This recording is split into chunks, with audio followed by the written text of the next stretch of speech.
Hello साथीहरू नमस्कार। आज हामी चाहिँ अरिङ्गालको गोलो झार्न गइरहेका छौँ। पिपलको बोटको रुखको टुप्पोमा चाहिँ नि अरिङ्गालले गोलो लगाइरहेछ अनि एकजना दाजु चाहिँ माथि रुखमा गएर झारिराख्नु भएको छ आगोले। हामी चाहिँ तलदेखि हेरिरहेछौँ सबैजना।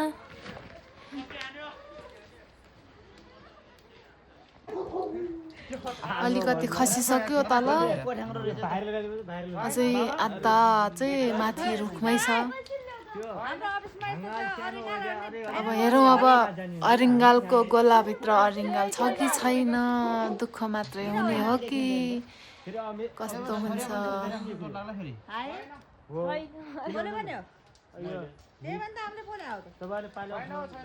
अर्को पार्टमा चाहिँ कति अरिङ्गालको चल्ला भयो म तपाईँलाई देखाउँछु ल।